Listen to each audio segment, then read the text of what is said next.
Have you noticed some people don't want your friendship or your companionship?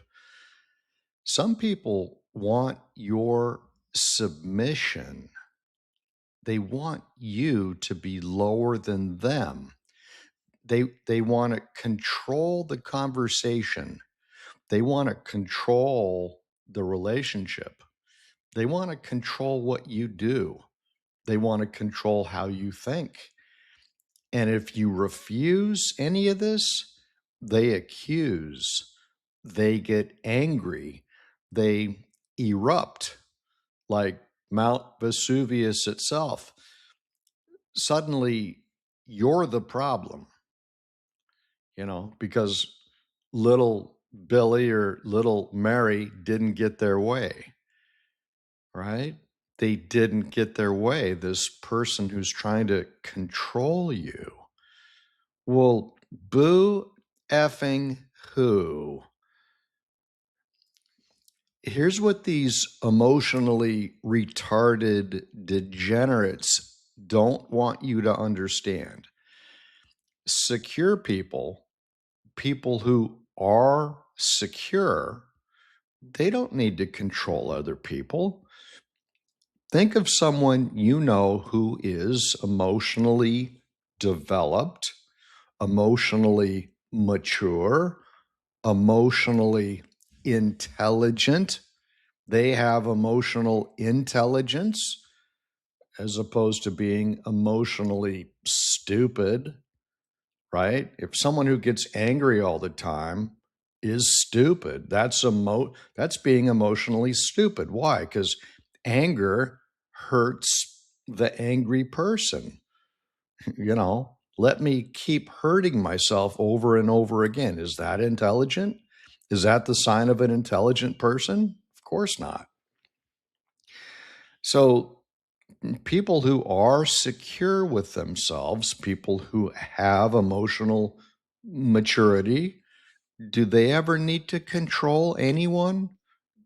Are they ever striving to control everything in their domain? No, never. Emotionally mature people, secure people, they just live. They live and they let live. Isn't that a nice way to be? Isn't that a pleasant way, a normal way to go through life? Like what's the word I'm looking for? Well, like an adult. An adult, right? You see, an emotionally mature person does not need other people to obey them. You will obey me. They don't do that. They don't need to. They also don't need an audience. You notice how the emotionally immature people in your life, the insecure people in your life, they need an audience. They love having people watch them as they perform their little dramatic acts.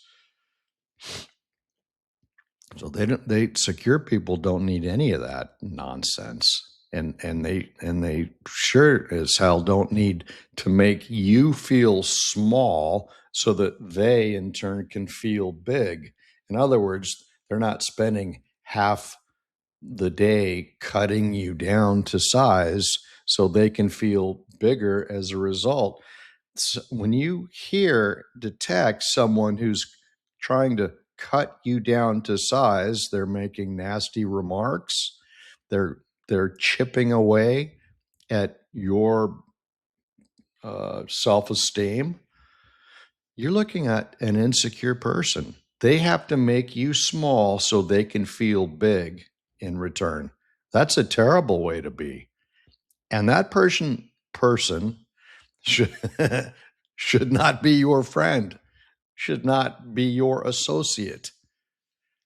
And if they are, your job the next time they say that critical remark is to march up to them, look them square in the eye, and tell them, Knock it off. And you don't have to explain yourself any more than that, because they'll know, because they know what they're doing, because they've done it to other people.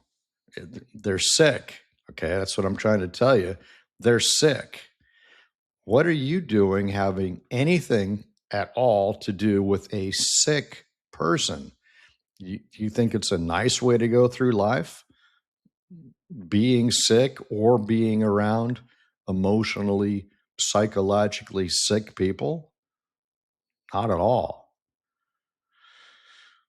So, insecurity, you'll notice its appetite is enormous.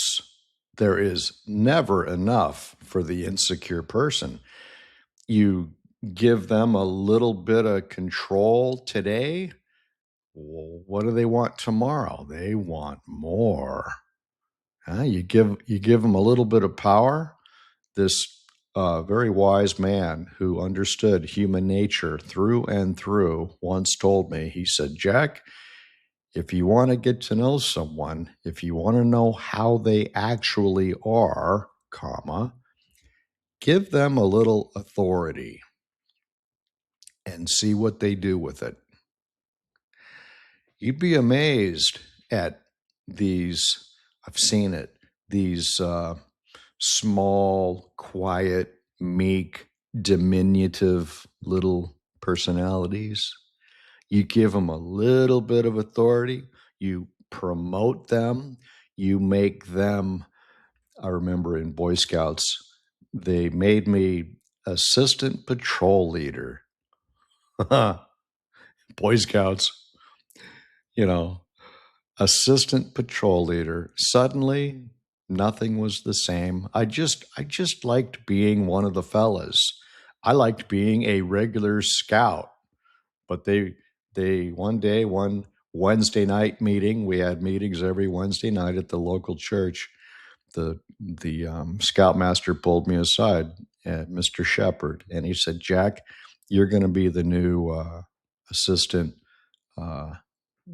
assistant scout troop leader of your. It was, we had one troop, and then we had like, I think 4 little units, and all of it, and our 4 units were comprised as Troop 961. But I think there were like little squads within that.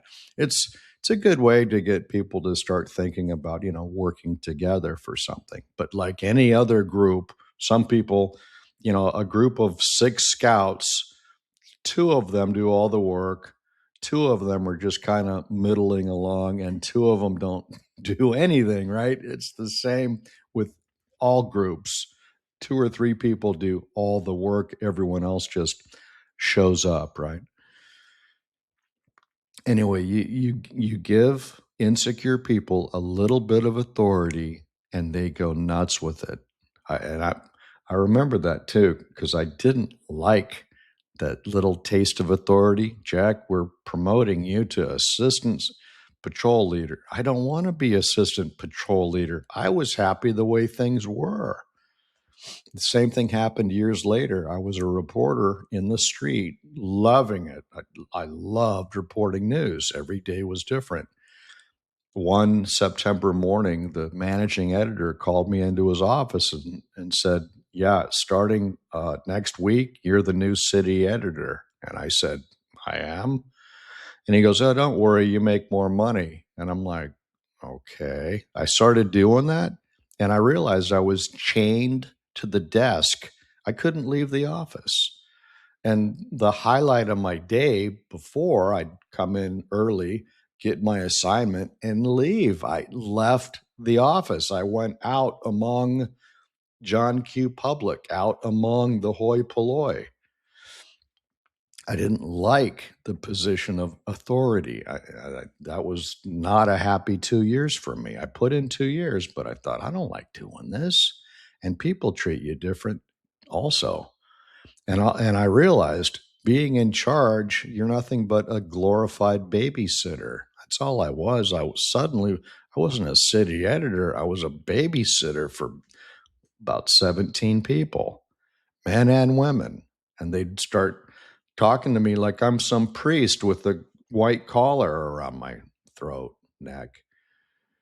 I'm starting to hear all their personal problems and problems with in their families and with their spouses. And I'm like, Jesus, I don't need this. Just here's your assignment. Go give me that story and make it snappy. You know, I couldn't believe it. I hated authority. I hated it. And there were other chances after that too, other opportunities. I didn't like any of it. Anyway, authority, narcissists love authority because it gives them a chance to control, and no one's going to question anything that they do, hardly ever. Well, why is Joe doing that? Well, Joe's the boss. So nobody questions it. But that's the thing with narcissists, with insecure people and their enormous appetite. You give them a little control today, they want a lot of control tomorrow. A lot. It doesn't end. You remember the movie Little Shop of Horrors? And that big plant was always saying, "Feed me." That's the narcissist. Feed me. There's never enough, right? What was it? Rick Moranis was the actor, and they would feed the plant. The plant would get fed, but like 10 minutes later, feed me. The plant kept wanting more. And that's how they are. They are hungry ghosts. Narcissists have been called hungry ghosts. Actually, it's ancient Sanskrit 3,500 years ago. They were referring to human nature then in Sanskrit. They've translated it somewhere. Ancient North India is where it is. Hungry ghosts. That's what they called them.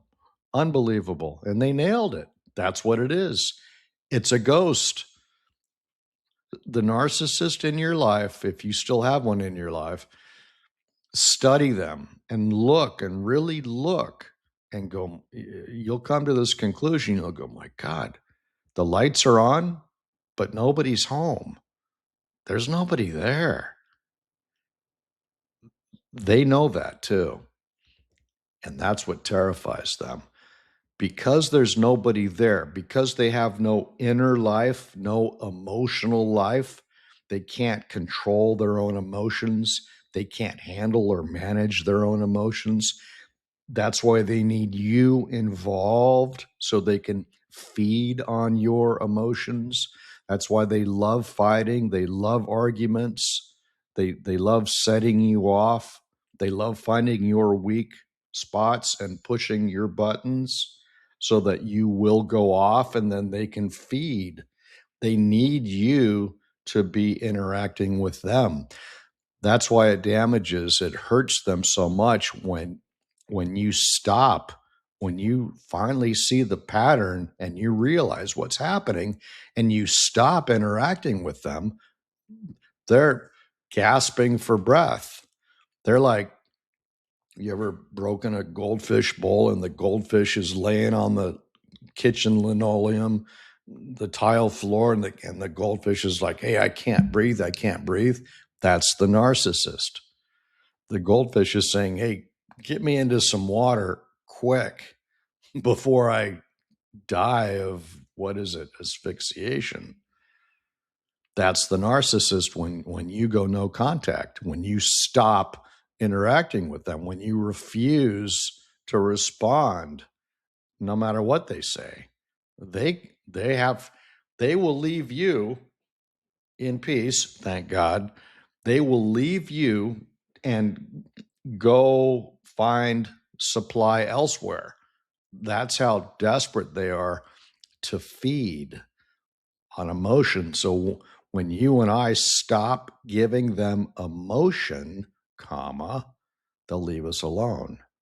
They'll go elsewhere. They have to go elsewhere. It's like a nursing shark. A lot of sharks, actually, not all of them, but a lot of them, they have to keep moving even when they're asleep.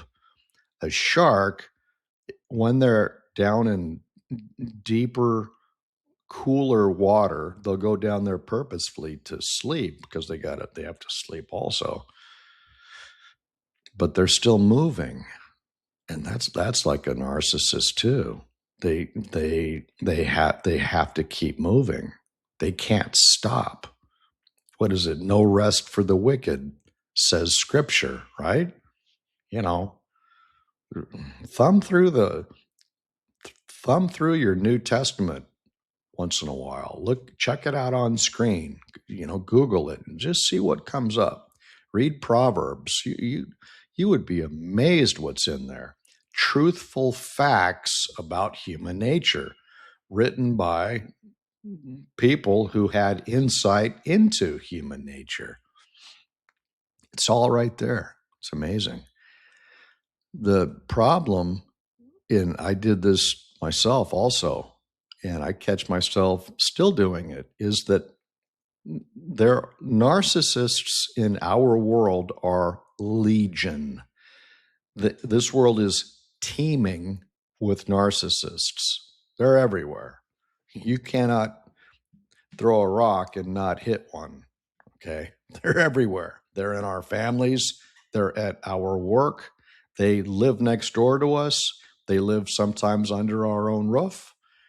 And you and I, even when we know the facts about people, there's something in us that, well, maybe I can work on him. That's probably my ego coming into play saying, I can handle that narcissist. No, I can't. I can't. Every time I try, man, I get burned. I get burned over and over and over again, So I can't handle them. But because you and I are still so involved with them, wrongly involved, it's not right to be involved with them at all. They have refused, the narcissist in our life, all of them, plural, have refused to grow emotionally. So they put their responsibility for emotional development onto everyone else. You take care of my emotions. I can't. Have you ever had somebody scream at you? That's what they're doing. You handle my inner chaos. I can't, is what they're really saying when they scream at you. You handle these, because that's what they're trying to do. They're trying to somehow unburden themselves with all of the emotional toxicity, poison, chaos that exists inside them. And they're convinced that if they just scream, maybe that'll let some of the pressure off. See? But because you and I are still, despite all the treatment, we're still involved with them, because you and I still think we can somehow fix them, we do things like we explain ourselves. They ask us a question and, well, we just start responding. Well, it's like this. You see, Mr. Narcissist, Mrs. Narcissist, and we defend ourselves. Who dirtied this kitchen? I didn't dirty this kitchen. It was you. And all of a sudden, back to the races, and they're off. All of a sudden, here's an argument, which they love. Narcissists love arguments because it generates emotion, which they do not have inside of them. So they feed on that. They're secretly saying every time you argue with them, thank you very much. Now I can feed. Have you ever seen someone or known someone who purposefully picked fights with other people, or someone who purposefully created drama out of thin air? I've seen it myself. I've seen people create problems out of nothing. I grew up with a mother who was constantly saying, quote, "Where's my damn checkbook? I just had it here It's got to be here somewhere. And they love getting you involved with their problems. They love that. They want you to jump in and say, well, gee, Mom, let me help you look for it. So that gives them a reason to start blabbing about the checkbook, what they were doing, what they're going to buy, and it makes them the center of attention. To a narcissist, that's heaven. They are in heaven. You are paying attention to them. They have a problem, and now you are involved. And if somebody else gets involved, now me and my brother and sister, boy, we're all going to go look for Mom's checkbook. It's got to be here somewhere. All of a sudden, her little world is perfect because she's at the center of it. See? You see how that works? My particular family, she was the good one too. She was the one that we went to when we needed communication with the, household authority, the adults in that, the alleged adults in the house. She was the good one. The father was the malignant one. Yeah, malignant narcissist. And I'm not even going to start down that road. She was the good one. And she was as nutty as a Christmas fruitcake. Okay? They're nuts. Narcissists are crazy. They are emotionally retarded. Okay? Which part of the word retarded do you not understand? They are emotional cripples. Again, the lights are on, but nobody's home. They are ghosts. Okay? So, but then here you and I go. Well, if we start to think, well, maybe it is my fault. Well, if I'll just be a better boy, a better young man. I'll just be a better person. And then maybe that'll smooth everything over, right? Or you're telling yourself the same thing with your narcissist. Maybe I am the problem. No, you're not the problem at all. It's the fact that they are emotionally undeveloped, that they never, ever took the time to look inside themselves, because they can't look inside themselves. They can, but there's so much chaos going on in there. They hate looking within. They hate admitting that they might be at fault for anything ever. So this is why for them, it's easiest if they just simply control everyone and everything. Just make me the king over my domain and everything will be fine. Just make me the queen over my domain and everything will be fine. Okay?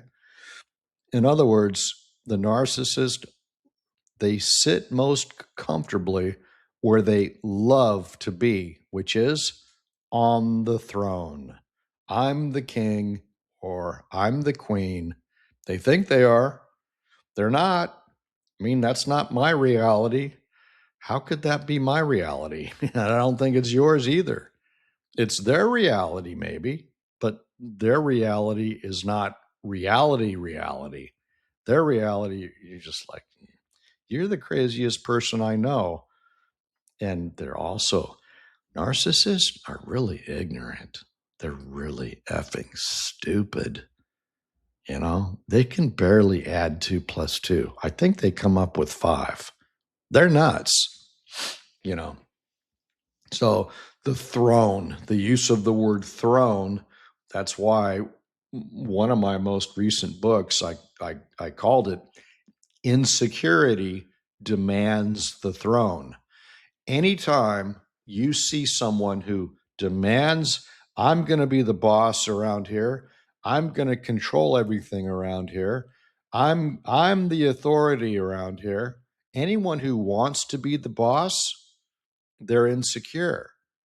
They don't want they do want power. Narcissists love power, but they want power so that they can do all the crazy things that they do and no one questions them about it. Okay. Insecurity demands the throne. Because insecurity, when I'm the boss, I don't have to ask politely. I can just demand things, and nobody questions that.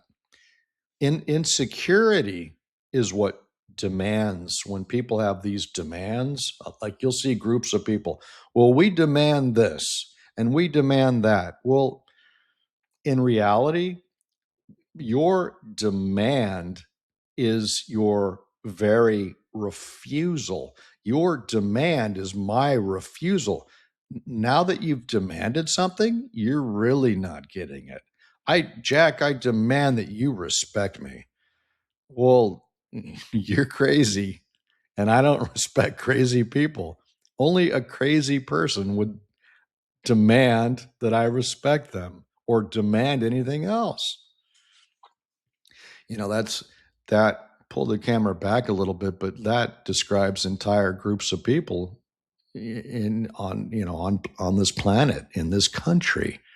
They demand things. Oh, well, we demand things. Well, that's what happens. You give things, like you give money or you give benefits or you give free things, but then a week later nobody ever said thanks. But then hey, where's my free stuff? They start demanding it. Hey, I need my free things. You were giving me all these things, and where is it now? I demand to be given those things. You see, that's why it's dangerous to give people unearned benefits. You see how it all fits together? Because, you know, they don't even say thanks the first time, but the second time, suddenly they're demanding it. You gave it to me the first time. I don't see it coming yet now, so I'll demand that you give it to me the second time. And you're just like, okay. The mistake I made was giving you anything in the first place. Anything. Because everything in life must be earned. The individual must earn it. The individual must earn it. And while we're at it, there are no social problems. There's no such thing as a social problem at all. There are individual problems. There are individuals with lots and lots of problems, but there's no group, put that word in quotes, there's no such thing as a group problem or a social problem. It doesn't work that way. It's individual, because the individual can make connection with higher energy, which is what we discuss on this channel. So there's no such thing as a group problem or a social problem. There are individual problems, and most people are individually screwed up, and narcissists are very much screwed up. Okay. What do they say? What do they demand? The narcissist, talking about demands. You will agree with me or else. You will obey me or else. There's always that threat. You will never challenge me and my authority and my rule or else. There's always that threat behind everything they say. They're violent people. They're vicious, violent, nasty people. Again, when Satan can't get you direct, he sends in a narcissist. Narcissists are agents of darkness, Satan, evil. Narcissists are evil. That's what they are. The devil doesn't run around in a red suit with a pitchfork and the horns on his head and the tail. The devil, evil, works through human beings. That's how evil is spread. If you don't think that we live in a world that is dripping with evil, just go out your front door. Just look at it. Just notice how rude people are. People used to be, civil, polite, even pleasant. Where is that? There's none of that anymore. Rudeness is of the devil. When someone's rude to you, that means they are possessed by evil. They're possessed. They are a demon possessed subhuman. That's what they are. And that's what that is a helicopter flying very low right now.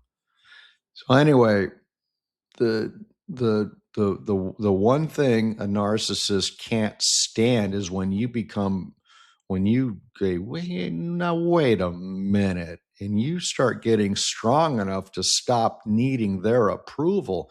What would you need the approval of a degenerate for? You stop needing their approval. What do you want their approval for, or their companionship? Why would you want to be friends with a low-life degenerate like that narcissist you know? Why would you want to be involved with them at all, much less marry one or, God forbid, procreate with one? Why would you have a baby with a narcissist? You're gonna you're gonna raise a little narcissist. I saw that happen. I saw that happen. It's genetic. To some degree, it's environmental. People can learn narcissism, but the 85% of it, 90% is genetic. Narcissism is in the genes, and it can pass from the mother or the father. I've seen it. I've witnessed it. Okay. Stop explaining yourself to people who are committed to misunderstanding you. They are committed to that. They do not recognize you as a human being. They do not recognize that you have needs and wants and desires also. They do not respect your boundaries. They do not respect any decisions that you make. They'll jump all over that.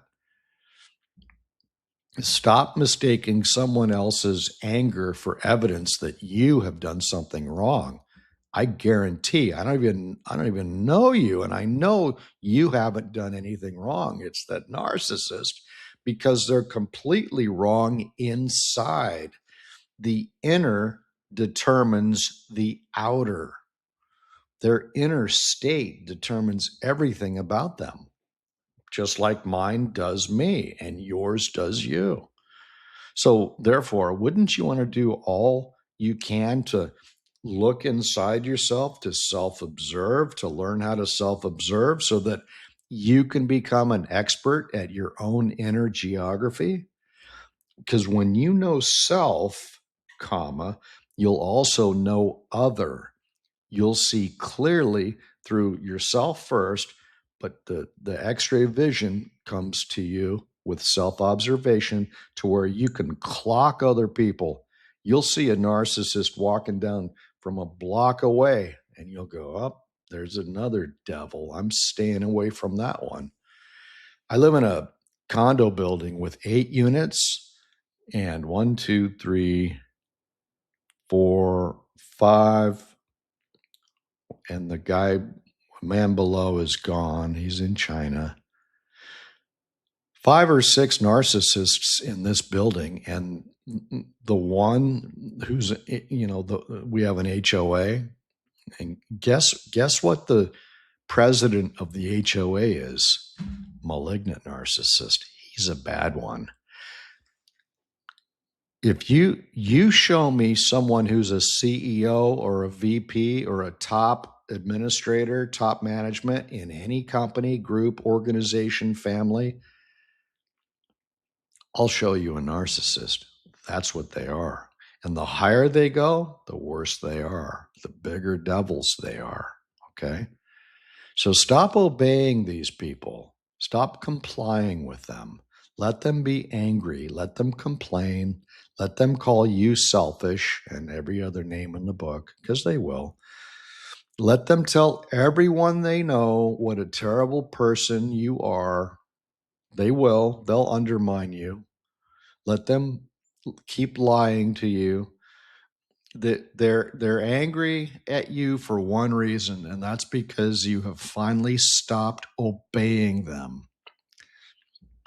If you've spent years dealing with people who manipulate, try to dominate, intimidate, and control, again, I wrote a book especially for this situation. It's called Insecurity Demands the Throne. Okay. The book is available now at jackcarterbooks.com. The link is in the description. The book describes what insecurity really looks like when it gets power and what happens when you finally recognize it for what it is. Okay? So go to the website. You'll also find my complete collection of books on narcissism, relationships, personal growth, happiness, self observation. jackcarterbooks.com. There's one place insecurity can never sit unless you put it there, and that's the throne. It sits there because you put it there. So refuse to play its game any longer. Let them react the way they're going to react. You can't control an emotionally immature 2-year-old, right? Throwing a temper tantrum. It's the same thing. They're just in an adult body now. Okay. So refuse to play their game. Okay. Refuse. You can do this. I know you can. All right. And I'm right here with you. Go to the website. If you need to message me anything, there's a contact page on the website. Get involved. Subscribe to this channel if you haven't already. Write us a comment. Go to the website, buy a book, but, tell a friend. If you know anybody who's dealing with this issue, also send them this video. Link this video onto your social media. Okay. We are on X, Reddit, Instagram, LinkedIn, not Facebook. I don't like it. I don't like Zuckerberg at all. I know what he is. Anyway, get involved, okay? Spread the word. Help yourself, help a friend of yours, be of assistance to another human being by sending them this message, okay? And I'll see you good people next time. All right? Bye-bye.